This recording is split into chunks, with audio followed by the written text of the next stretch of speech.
Teach me how to munchie. Teach me how to munchie. Teach me how to munchie. Teach me how to munchie.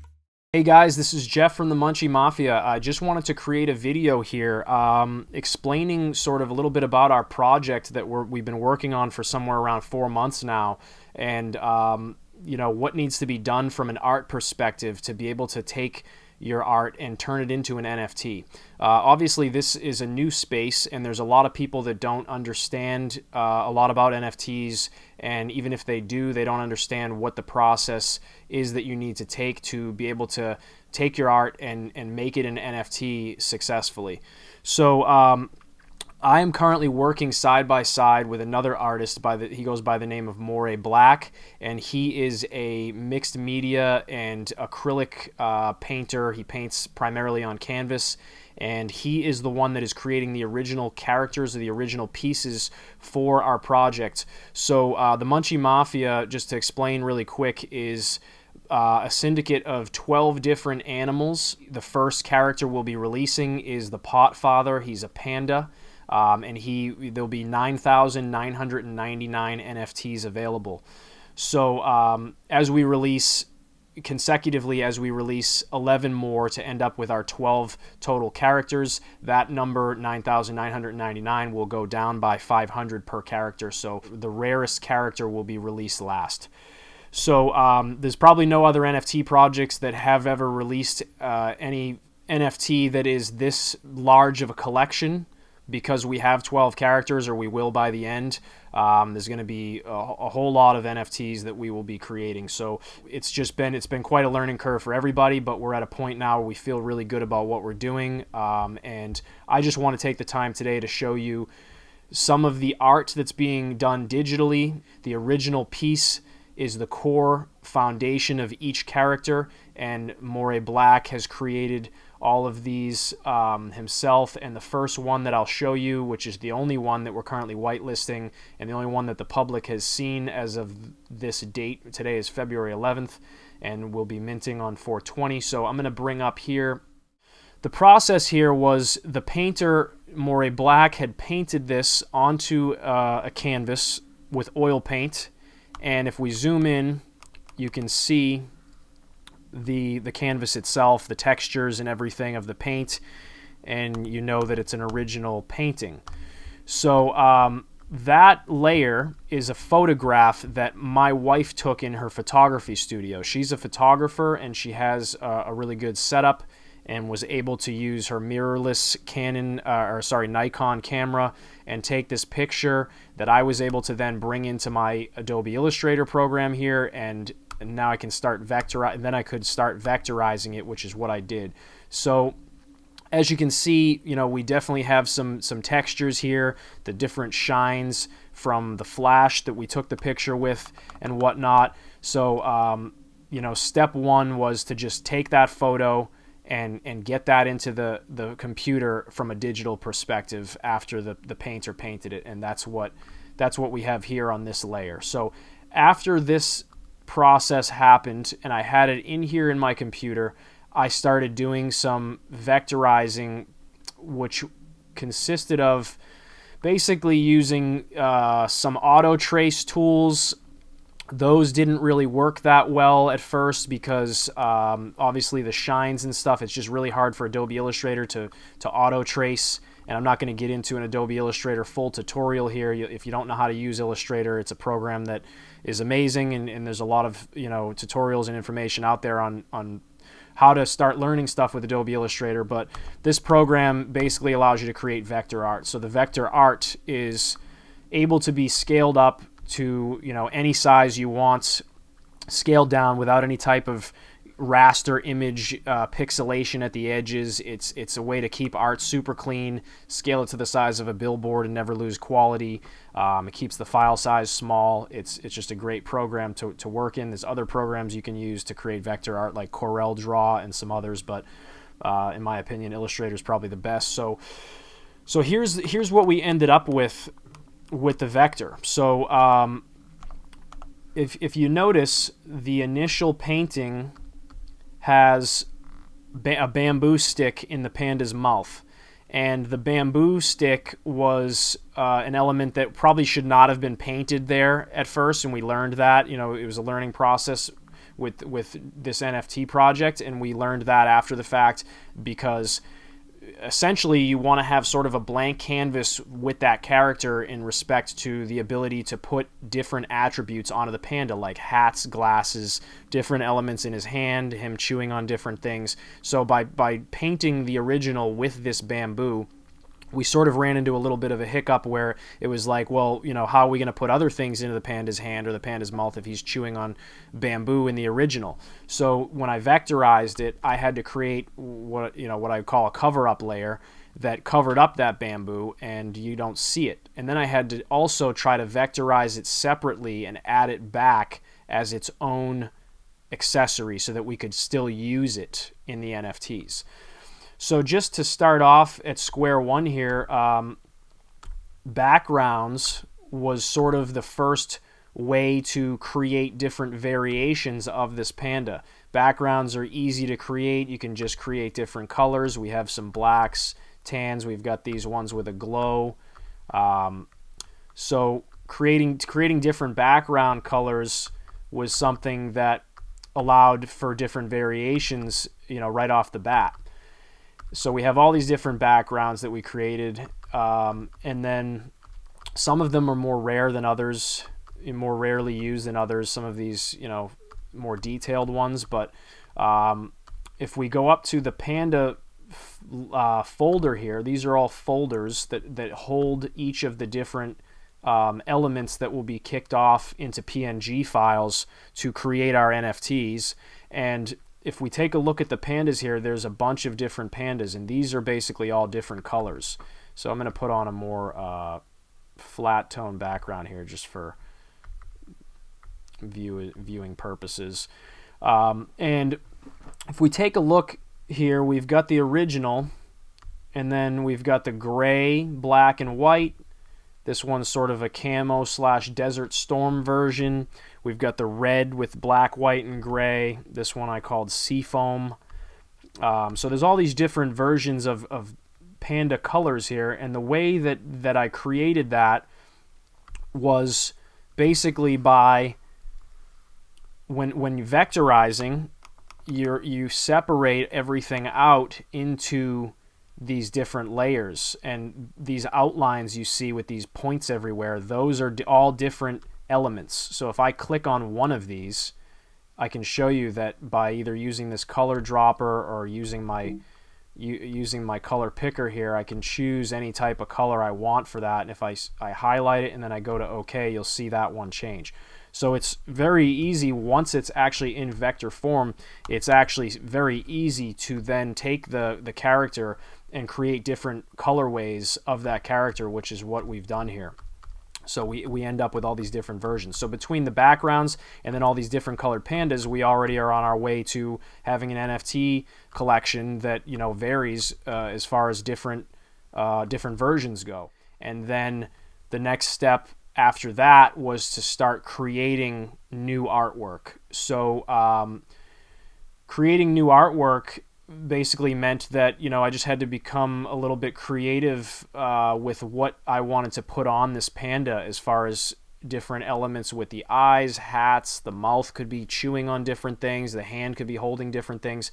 So I sort of just, you know, started getting creative with that and coming up with different things.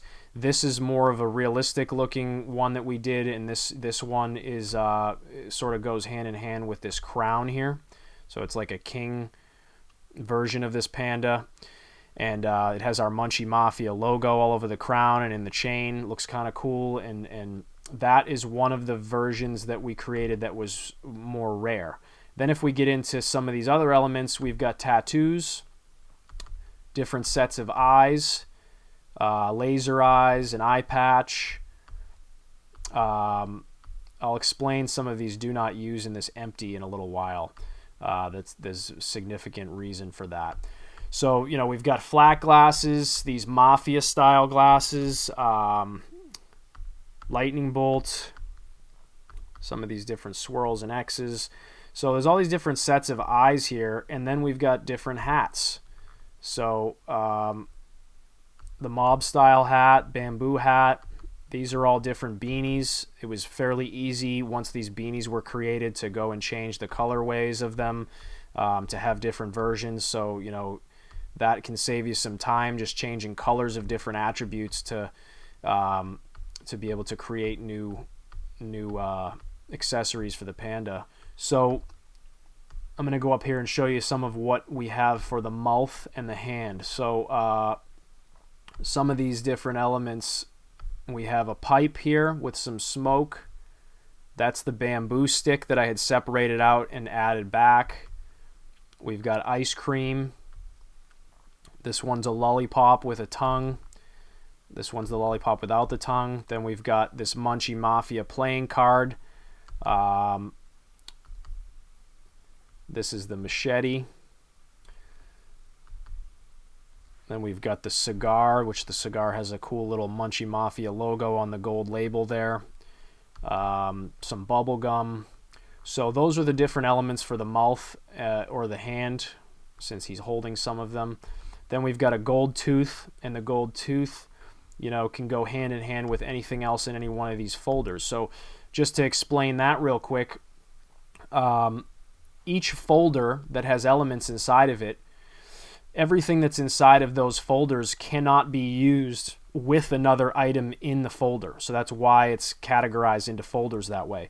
So like this bubble gum will never be used with this lollipop, right? That doesn't make sense. Obviously, it doesn't look right. So everything that's inside this folder, you'll see once across the panda, and you could see it once with anything inside of any of the other folders. So you could see that bubble gum used with this crown, and then you could see the bubble gum and the crown also used with these tattoos, or sorry, yeah, with the tattoos are right here. So with those tattoos, you could see them used with, you know, a pair of glasses on the eyes. So you start to see what all these different attributes that I have created here can bring to create different NFTs. You know, all the different versions are solely dependent upon these different elements being crossed with one another or layered on top of one another in the final files to generate sort of what's like a lottery pick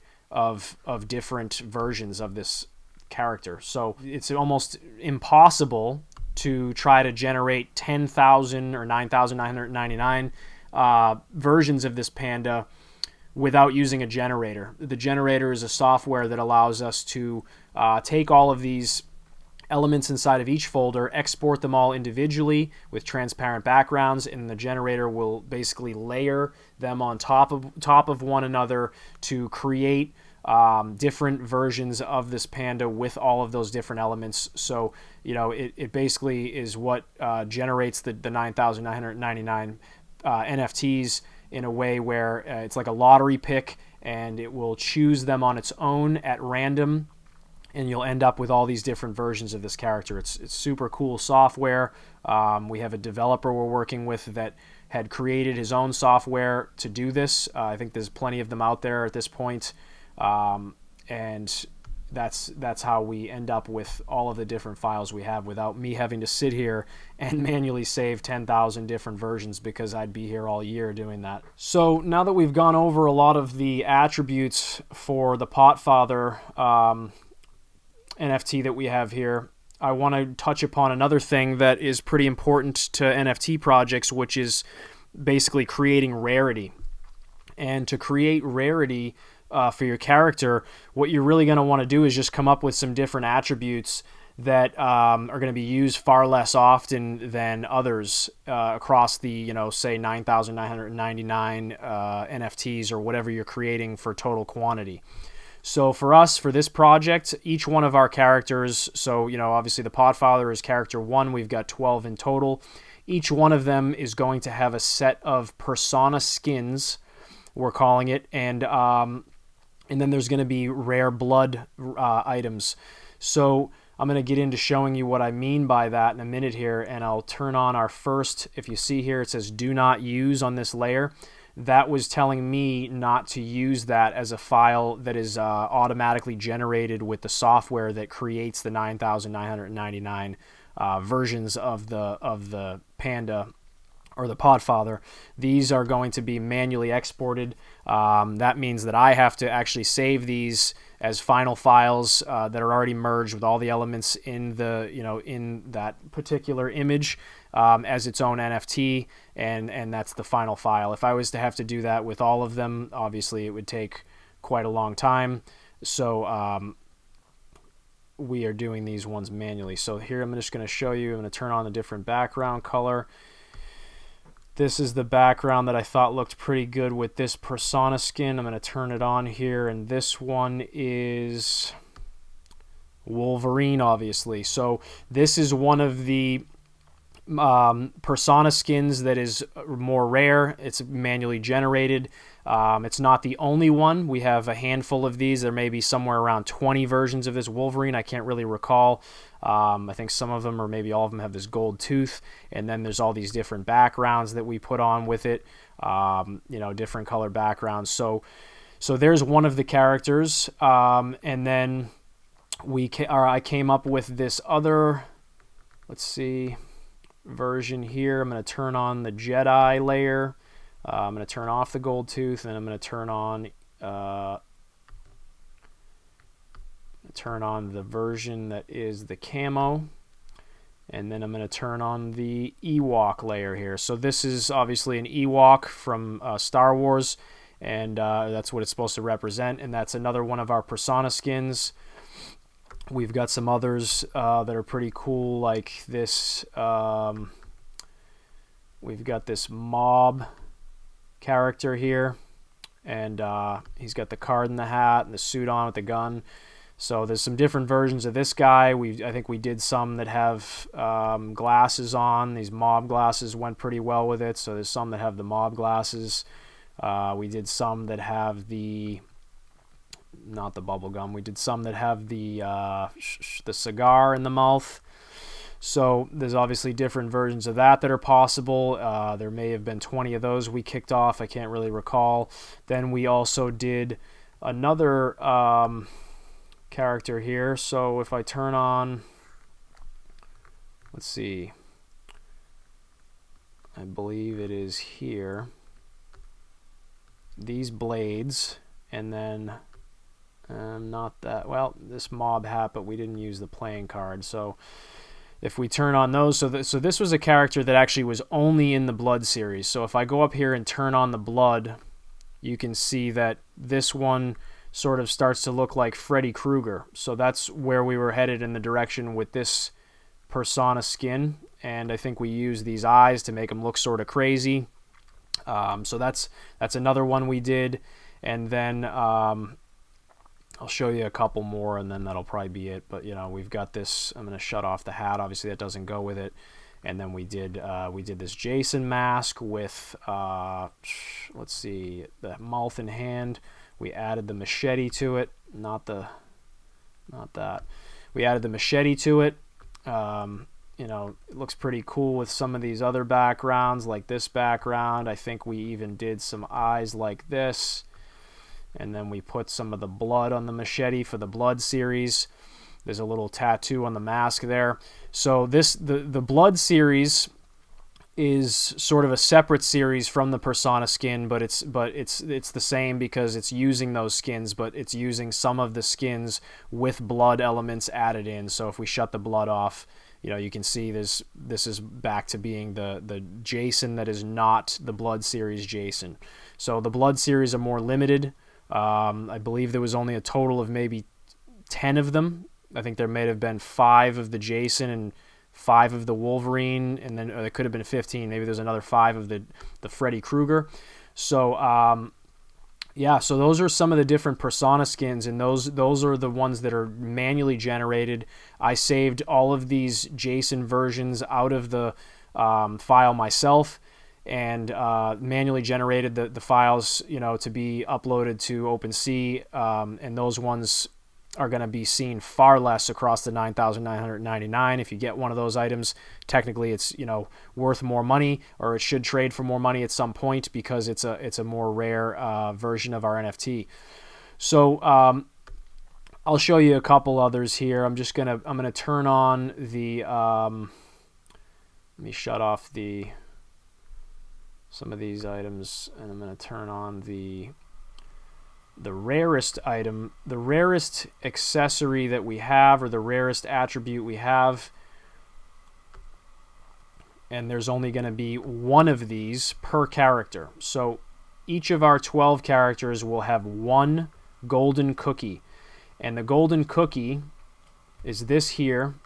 And I believe for this character, the one that we created was the black and white panda, the golden cookie, and then we use this color fade with black and gold and gray. So this one right here, there's only one that exists with this golden cookie. If you get this NFT, it is the rarest of the 9,999 because there's only one of them, and you are the lucky winner. So we have the golden cookie option is available across all, or will be available across all 12 characters, but there will only be one per character. And you know, we may do a different background on some of the other characters or whatnot, but for this one, this is the single golden cookie, and it is the rarest item you can get. So I believe that's all I'm going to cover for today, guys. I hope you got something out of the video. If anybody's got any questions or comments, please add those below. I'll do my best to respond. If there's anything you'd like to see in future videos or more tutorials you'd like me to do, please let me know as well. And I really would appreciate if you guys feel like you did get something out of this video, if you'd subscribe to the channel below, take a look at our Discord and join as a member if you're on Discord. Follow us on Instagram and Twitter. And our website is www.themunchiemafia.com if you're interested in whitelisting. At the moment, we're still whitelisting until 4/20, which is when we'll start minting, and then you can mint right through our website. So thanks a lot, and I hope everybody has a great day.